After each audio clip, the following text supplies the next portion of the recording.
Mes frères et sœurs panafricains, les chefs d'État ou les gouvernements de l'Afrique subsaharienne, j'espère bien que vous voyez ce qui se passe en Tunisie.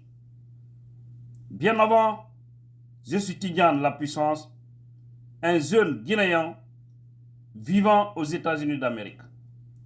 Mais je ne peux pas rester sans parler de cette situation où nous voyons des Africains de l'Afrique noire délosés, cherchés, frappés, emprisonnés en Tunisie comme si ce n'étaient pas des êtres humains. C'est révoltant, c'est choquant, c'est trop méchant de leur part. Quelle est l'importance de l'unité africaine? Ça a quelle importance en réalité? Ou bien ces gens-là pensent qu'ils sont plus supérieurs que ceux de l'Afrique noire? Nous avons reçu des témoignages qui font froid au dos. Et au-delà de tout, nous avons vu le poste de leur président Saïd. Vraiment, c'est regrettable, c'est triste. Dans un poste où il dit que l'immigration clandestine relève d'un complot pour modifier la démographie de la Tunisie, afin qu'elle soit considérée comme un pays africain uniquement et non un pays arabe et musulman. Vous voyez le racisme? Vous voyez comment ces gens-là se comportent? Alors, si vous considérez comme étant un pays arabe et musulman, votre façon de faire, ce n'est pas le comportement des vrais musulmans.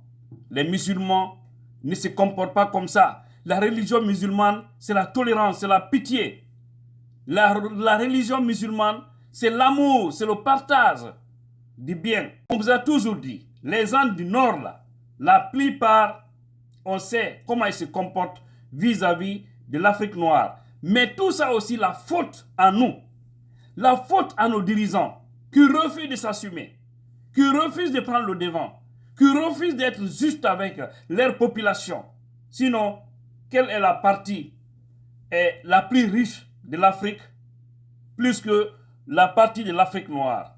Dieu nous a tout donné, la forêt, l'eau, on a des fleuves, on a tout. Il pleut abondamment. Nous avons la bauxite, le diamant, le fer, le manganèse, on a tout ce qu'il faut pour se développer. Le pétrole, mais la corruption, la malgouvernance et tout ça pèse dans la balance et ce qui décourage beaucoup de jeunes à prendre le chemin de l'exil en passant malheureusement par le Maghreb. Parce que tu ne peux pas atteindre l'Europe si tu veux faire l'immigration clandestine sans passer par le Maghreb. Voilà le mal que les gens ont. Aujourd'hui, il y a beaucoup qui n'ont pas de domicile. Ils sont dehors, on les a délogés et on les demande de quitter la Tunisie. Et là, j'interpelle les chefs d'État africains de l'Afrique noire. Organisez-vous, allez-y chercher. Vous avez des ambassades là-bas. Mettez-les en œuvre. Recensez vos compatriotes. Faites tout pour louer des avions si vous n'en avez pas, pour aller les chercher. Et si vous avez des vols, envoyez vos vols. Nous savons qu'il y a beaucoup de pays africains qui ont maintenant les compagnies aériennes. Cancellez, annulez tous les voyages actuellement. Occupez-vous de vos compatriotes. Parce que vous savez bien, si ça c'était des Américains qui étaient malmenés comme ça, ou des Européens, beaucoup d'entre eux n'allaient pas passer la nuit là-bas. Beaucoup d'entre eux. Parce que les autorités de ces pays-là allaient mettre tout en œuvre pour aller chercher leurs compatriotes. Mais nous, non, ce n'est pas possible. Nous, il n'y a même pas de considération. À la Guinée-Conakry, les dirigeants de la transition, vous avez les destinées du pays actuellement. Nous avons plus de compatriotes en Tunisie que toutes les autres composantes de l'Afrique noire. Selon en tout cas ce qu'on nous a appris. Organisez-vous, mettez les moyens, cherchez des avions ou un vol peut suffire pour aller prendre vos compatriotes et les ramener en Guinée. Parce que si tu vois un Guinéen dehors, ça fait mal. Ça fait très mal. Je peux dire que c'est le pays le plus riche de l'Afrique de l'Ouest. Le plus riche en matière de sous-sol. Parce que nous, on a tout ce qu'il faut pour se développer. Mais ça n'a pas marché lorsqu'on refuse de mettre des hommes plus valeureux à la tête de notre pays. Et c'est comme ça aussi presque un peu partout en Afrique noire. C'est ce qui nous fatigue. Lorsque pour venir aux affaires, il faut négocier. Il faut passer par les micmacs.